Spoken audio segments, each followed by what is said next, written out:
So, hi guys! Dito ipapakita ko kung paano gumawa ng basic VBNet application na connected sa may SQL database. So, once na mag-load yung form, automatic siyang magko-connect sa database gamit yung connect function. After that, yung load product function. Ito yun naman yung nag-fill ng product data sa data grid view na makikita nyo dito.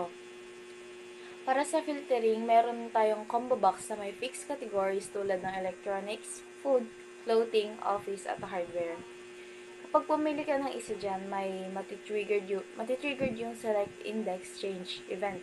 Tapos mag-filter siya ng database sa category na napili mo. Real-time and update. So, hindi man na kailangan i-refresh manually. Yung database connection naman is handled by using my SQL connection, at para maiwasan ng errors, meron tayong try catch finally blocks. Safe ang operations whether naglo-load or nag-refill ng data. Basic setup lang ito, pwede nyo pa itong i-extend adding features like insert, update, delete, or search. Pwede din tayo magdagdag ng validations at users friendly message. Ang mahalaga makuha natin yung core, yung maayos na connection sa database at may pakita ang data ng maayos. So, yun yung simple function pero our topic. So, breaking down the code, handling the update button click. This part of the code runs when the user clicks the update button. So, if data grid view current row is nothing, then message box that show please select a product update return if what it does. Text is a product is selected in data grid view 1. The table displaying products. If none is selected, it shows a message and stops the update process. So let's proceed to the if text name. That text equals double quotation or else not is numeric close and open parenthesis text price dot text, then message box dot show please enter valid values for name, quantity, and price, return and if. So this code is validates the user inputs. Text name must not be empty. Text quantity text must be a number, and text price that text must be a number.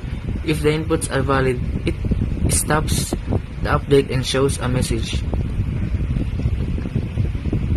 So let's proceed to the dim product ID as integer equals data grid view 1 that current row that cells close and open parenthesis and quotation mark ID that value. What it does, gets the ID of the selected product from the table. So updating the database. So what it does, open the database connection if it's closed. So ano nang mangyayari dito? So magka-create po tayo ng database command to update the products details. Ito na po yung ating code para ma-update po yung product details natin. Then what it does, it fills in the query with actual values entered by the user. Execute the query to update the database. So let's execute the product updated. So show a success message and reloads the product list to reflect the changes of it.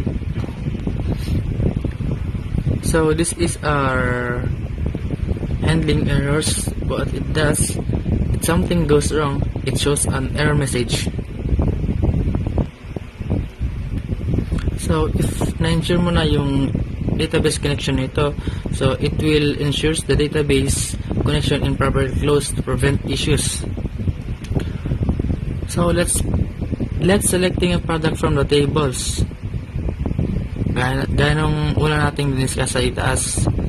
So, select lang natin yung product na from the tables. So, selecting a product from the table, what it does. When the user click a row in the table, it fills the text fields with the product details. This allows the user to see existing values before updating them. So, bale ito yung code namin para mag-connect yung system tsaka yung database namin. So, itong line na to, itong MySQL client, itong line na to contains classes and methods that use to interact with the MySQL database in .NET. Tapos ito naman, itong public con as MySQL connection.